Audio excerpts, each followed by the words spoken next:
equipment. They say we don't want to modify our equipment. The opponents are saying this will lead to modifications of the equipment. My question, because this seems to be, it seems to be like these guys are asking for something and you're saying we don't want to give it to you because they'll do something with it they say they don't want to do. My question is, there appears in this controversy an agreement to reach an agreement by January 1 of this year. Do you know why that didn't happen? Why are we dealing with legislation instead of a memorandum of understanding between the parties to this dispute? Actually, I think that's a great question. You hear a lot about the MOU process over the last few years, and I think there's two primary reasons for that. One is simply who's going to be signing the MOU, so who's agreeing to what on both sides of the issue. And the second piece is what actual issue are you trying to resolve through an MOU? So what are you going to put in the MOU? What issue are you trying to resolve? And if it's a matter of right to repair, that already exists. You can already repair the equipment. Parts are readily available. Again, we stock tens of thousands of parts. The software codes are available. The diagnostic software is available. A subscription service is available. You can do it through mobile apps. Mr. Clark, where's the disconnect? I'm a pretty smart guy, listened to a lot of evidence in 40 years of practice in law, and these guys say we need some of this code, and you say the code's already available. I don't know about the other committee members, but I'm missing it. Well, I think that's the exact reason why there hasn't been the MOU process that everybody's talking about, is that, again, what issue are we trying to resolve when the information's already readily available? What do you put in an MOU related to that? And I have indicated personally to Farm Bureau that we're dedicated to working with them as well as with the dealers, making sure that if there is an MOU that can be reached, we'd be willing to do so outside the legislative process. Does that have to happen across the country, that agreement, or can it happen in Nebraska? I think another great question related to the MOU process is it goes back to which parties are agreeing to an MOU. Is that the Nebraska Farm Bureau or the National Farm Bureau? And I certainly think there could be. Can you reach a memorandum of understanding with respect to that would be applicable to Nebraska, or does this have to be resolved on a national level? I think it would be better to be served on a national level to try to get around the scenario we talked about earlier. What is there, 21 different states that are trying to do legislation around this? If there's a way to do a national MOU between the dealers and associations and customers and National Farm Bureau, I think that would be a better process than trying to legislate it through a variety of different states. It's almost always better done on a national level, so there's uniformity, but can it be done on a state level? Is that where the negotiations were taking place and where they failed to reach an agreement?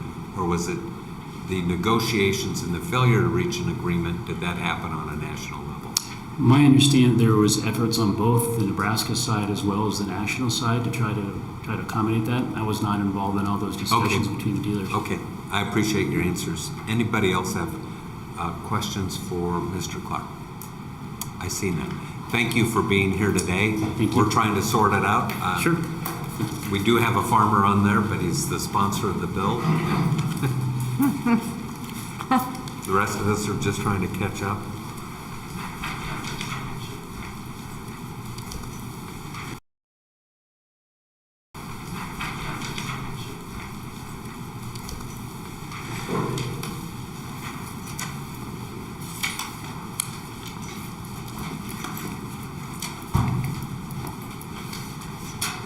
We do have two senators that need to be at exec board. They're meeting at noon, and so they're not leaving because they're no longer interested or they've heard enough. Understood. They have other things to get to.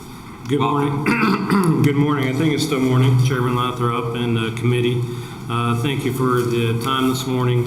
My name is Scott Raber, SCOTTRABER. I'm with Titan Machinery.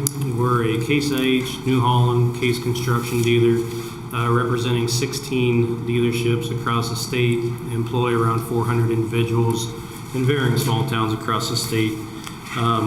First of all, I guess I would like to say, I'd like to thank the farmers in the room. I myself grew up milking 400 dairy cows every morning for many years of my life. So appreciate what you do. From our dealership's perspective, It is our goal, and I think of any dealer's mission, to be partners with our customers to make their lives easier, not harder. Their success and their satisfaction is critical to our success and our satisfaction, or our successes. I have handed out the service tool that is available from Case IH or New Holland that is very recently available for consumers to purchase, whether that be a farmer or an independent repair shop. I listened to all this testimony all morning, am somewhat confused. It seems like there's confusion in the marketplace on what is available, what's not available, what a customer does have the ability to do, what a customer does not have the ability to do. And I will say directly to your earlier questions, Chairman Lathrop, I believe that there's probably been a poor or a breakdown in communication on what John Deere offers, what CNH offers, and has available in the marketplace. If you do look under the electronic diagnostic tool portion of what I handed out, I think it addresses a lot of the concerns and really consternation that many customers have experienced over time. As equipment has evolved, we've all had to learn. I guess we are spending a lot of time talking about equipment that's 10, 15 years old.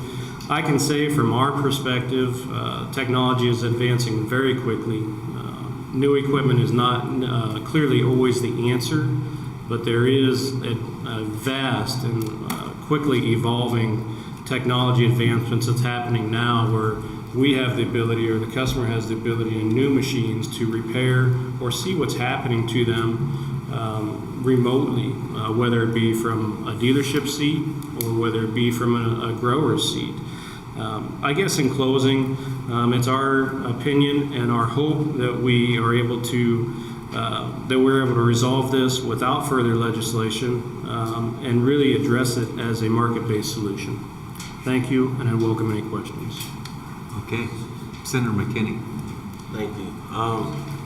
Is there a limitation on when you say like some machinery is 15 years old or older? Do you stop providing information on those type of machineries after a certain time, or is it always available? Yeah, I think that from an OEM's perspective, there's an obligation to provide repair parts and repair information for up to 25 years in that sort, Senator. There clearly is a sunset of that, but generally speaking, the machines that we're talking about, I think would fall in this range of where there would be information available. Now, like I stated earlier, I'll be one to admit, I think that the marketing of and the distribution of said tools, what you're looking at right here, this is something that has become available to us very recently. I mean, it wasn't available to us 3 years ago, that sort of thing. So some of this is pretty fresh. I will say that John Deere with their Service Advisor tool, they've had it out there much longer than most manufacturers. And it is quite a robust tool if anybody's had an opportunity to see it. Okay. How often does your company communicate with farmers? I ask this because do they just purchase the equipment and that's the end of the relationship, or is there continuous communication? It is emails or outreach or something like that. It is quite rare that we sell somebody something and we have limited to no communication in the future. Most of our customers are in our communities. They're repeat customers. They're customers that we have long-standing relationships with. I will tell you, I manage a couple of different stores, but if I'm sitting in my office in Fremont, Nebraska, there's maybe one time a day somebody walks in that I don't know who they are, I don't know their first name, I don't know their families. Okay, thank you. Cool. Senator DeVore. There was some testimony earlier about security updates being out of date, 8 years out of date. Do you know anything about how the security updates are provided for your equipment? I can't speak to, I guess, the level of industry security updates. I do know that there are annual updates for our equipment. There are annual updates for our service tools. There are required updates that we are required to do to machines, basically from an obligation to our manufacturer. To speak to the 8 years out of date, I don't know that I could speak to that, Senator. How does the annual update process work? Do I have to bring my equipment to you? Do you send someone out to update it? How is that process done? Yeah, so generally with equipment that's not of, some of the newer, I guess within the last 2 or 3 years, we are able to update that equipment remotely or over the air per se. Otherwise, we generally updated equipment when it comes into us for repair. We have a maintenance and inspection program where we probably go through 200 to 300, tractors and combines annually for our customers. They bring them to us for inspection and repair. We will do updates at that time as well. So if I have a piece of equipment and I don't bring it in for repair, so that my updating is behind, and I would like to get it updated, what does that cost me to go take it in and have you update the software and that sort of thing? So if you've got a piece of machinery that you want updated or you want inspected per se, we offer, and many dealerships offer, annual inspection programs where we haul your machine in, we do an inspection, we'll do updates, we'll clean it, we'll haul it back to you. And so say like a combine for us, that's $499. And I assure you we've got much more than that in hauling machines around, from that side. But I will say with the EST or customer facing EST that I handed out to you, there is a tremendous amount of functionality available to a consumer there. So on this newer equipment that is connected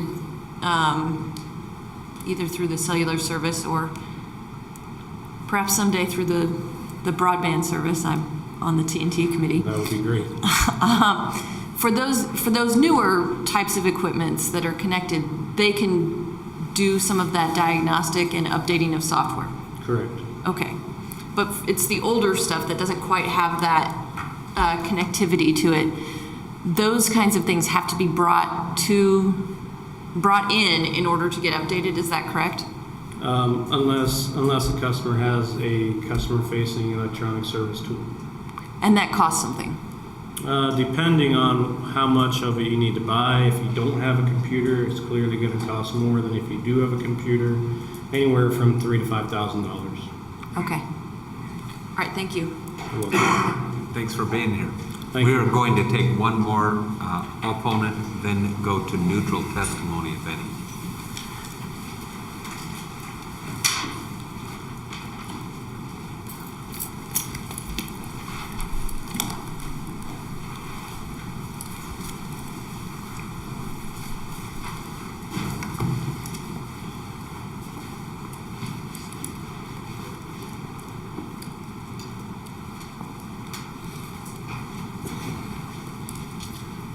Good afternoon.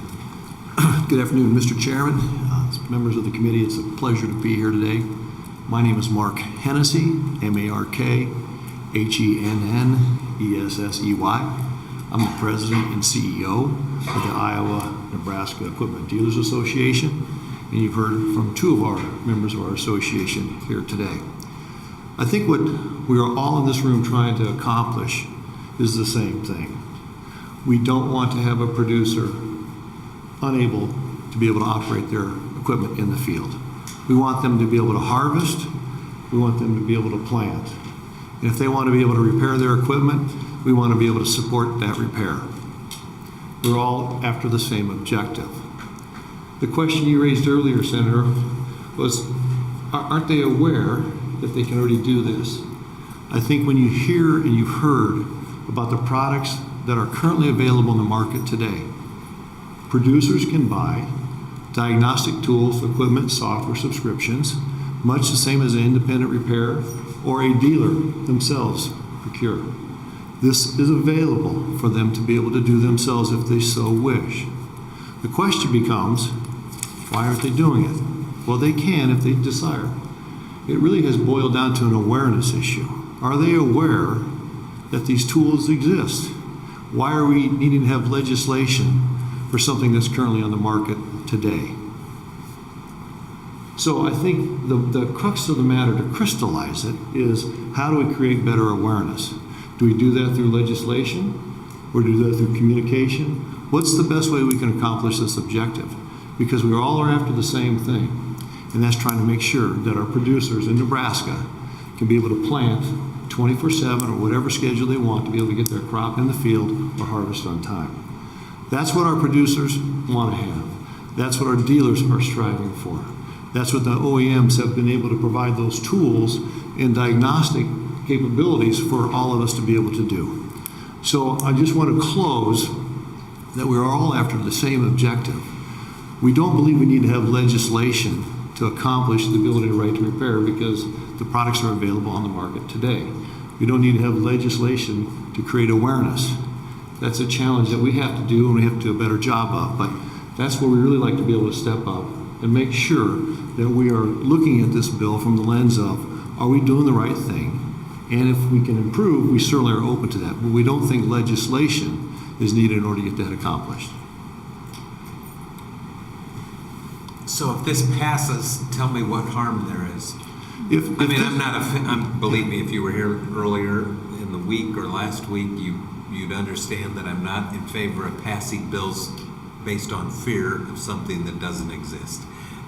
On the other hand, if this passed, tell me what it would do to your industry, because it sounds, this is the struggle I'm having. I don't know about the others on the committee, but the equipment dealers are saying this isn't a problem.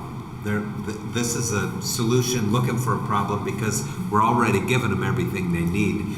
And I suspect Senator Brandt, who will have a little rebuttal opportunity, may have a different point of view. But before you get out of that chair, I'm going to ask you, if this passed, what's the harm?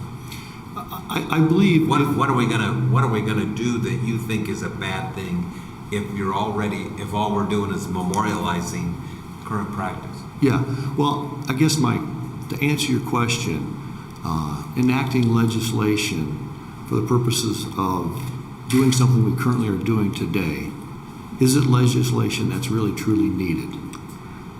Because we don't know where the future of legislation could go. We don't know how it could be amended or changed or modified going forward.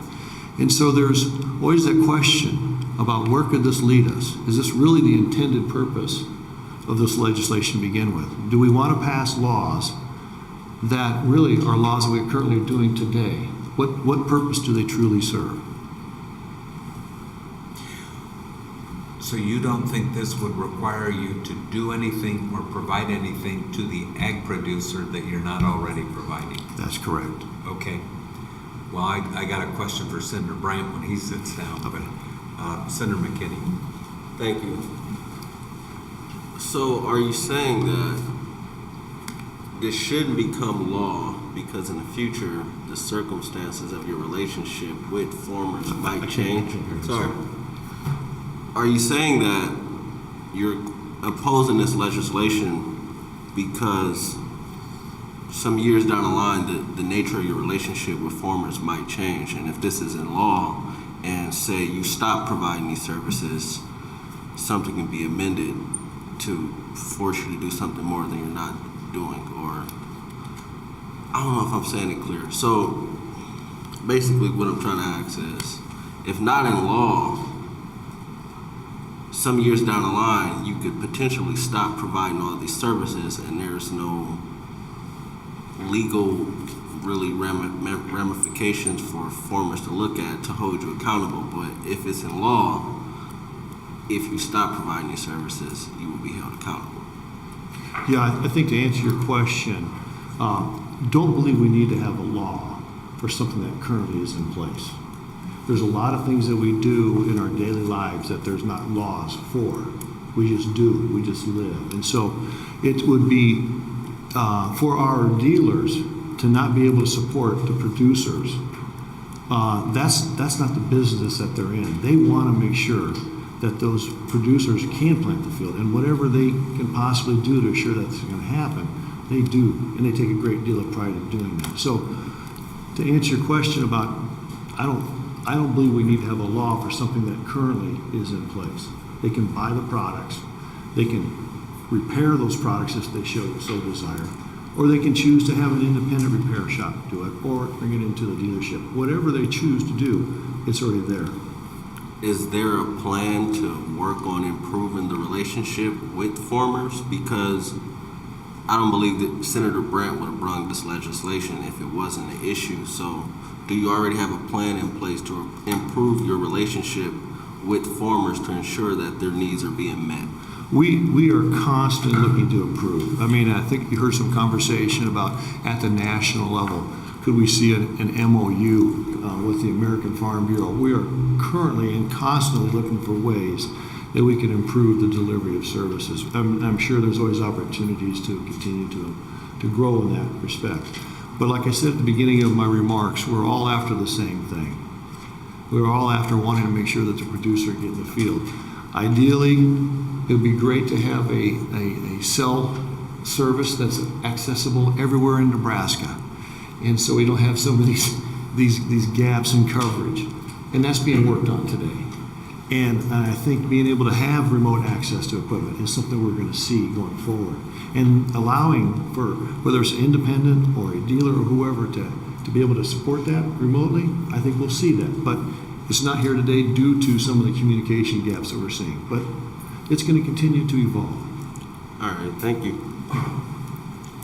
Okay, I don't see any other questions. Thanks for being here. We appreciate hearing from you.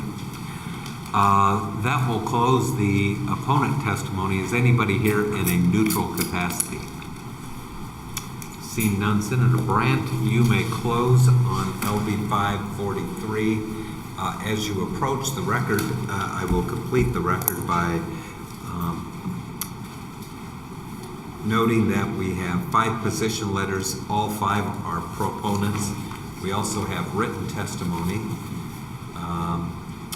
A proponent, Edison McDonald from GC Resolve, and in opposition, the Nebraska State Chamber, Kristen Asbrook. Senator Brandt.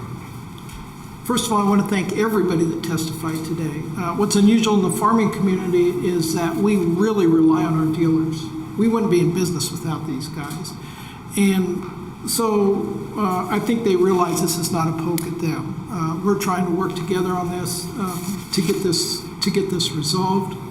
There were some good points made. Distance to dealerships. Senator Brewer is a co-sponsor on this bill.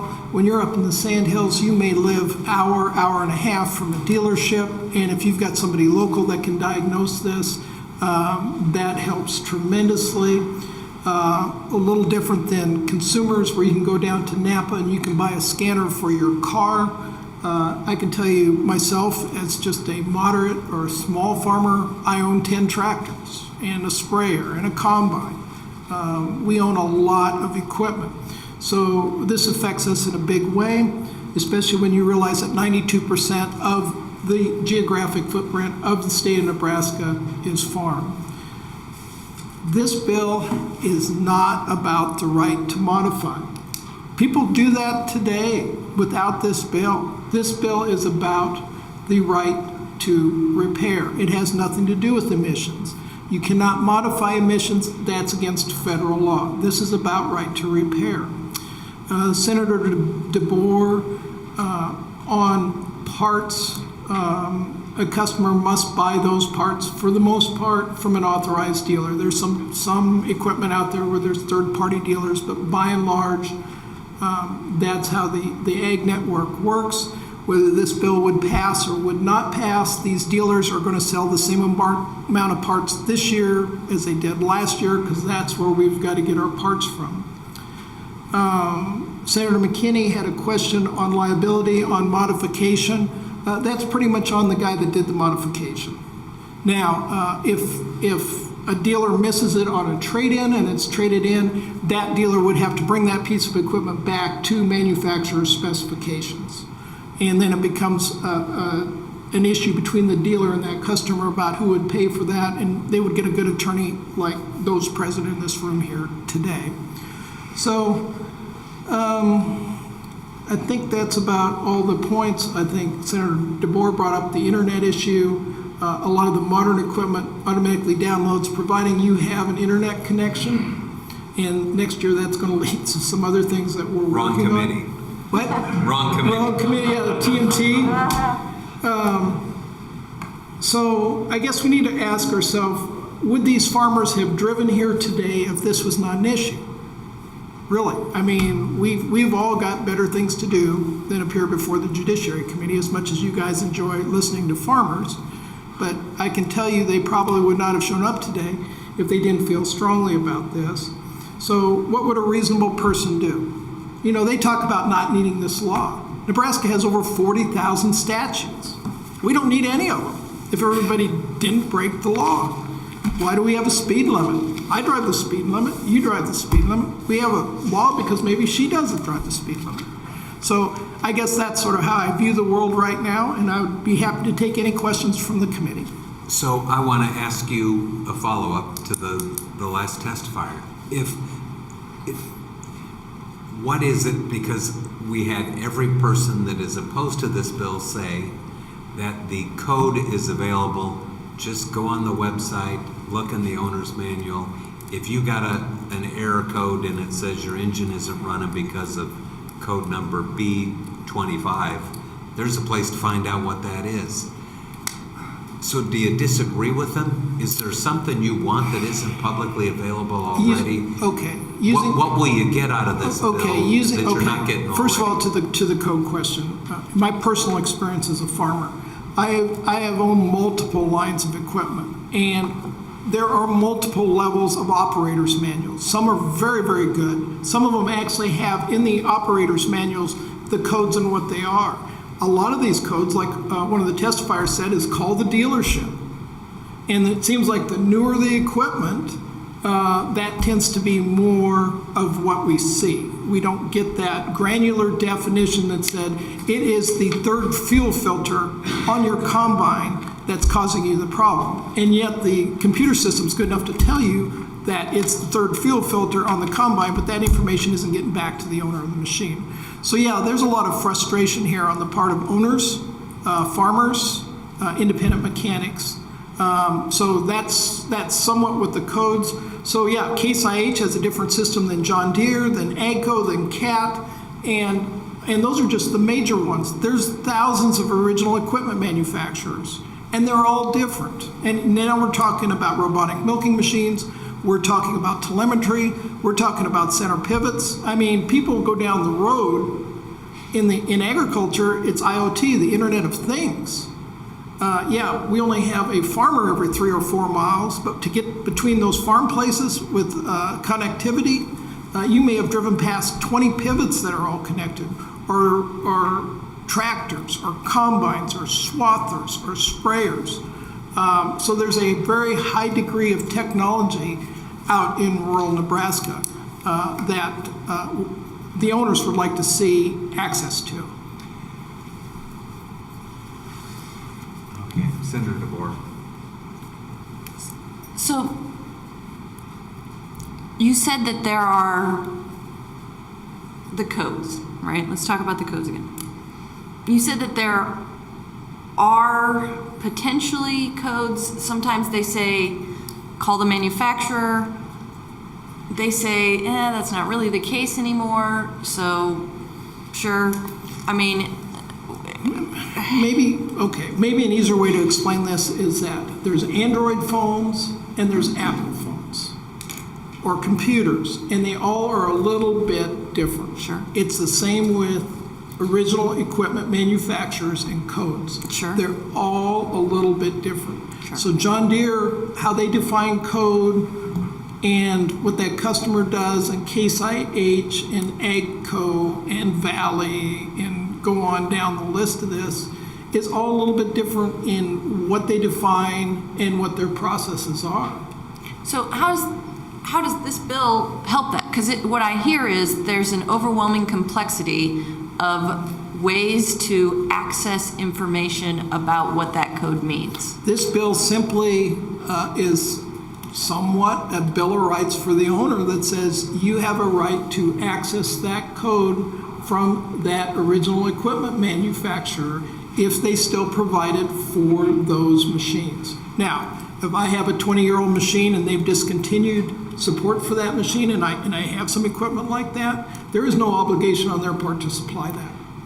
So, but if it's a Bill of Rights that you have the right to access that code, or what that code means, and the manufacturers are saying, we already provide that information, albeit on these various platforms that are perhaps difficult to navigate, how does this bill help make that navigation process easier? Well, I don't think it makes the navigation process easier, but let's say all the manufacturers in this room are the good ones.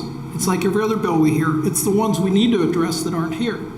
So if you have 10 or 15% out there, that's what the bill will address. This bill really won't affect the good actors. It's like most of the bills that we hear. This just puts a template in place that everybody knows what the rules are. Okay, that helps, thanks.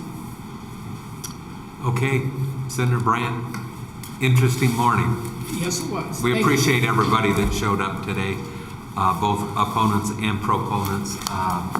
Gives us a lot to think about, and thanks for being here, taking the time to enlighten the committee and share your point of view. That will close our hearing on LB 543 and our hearings for this morning. We will be back at 1:30.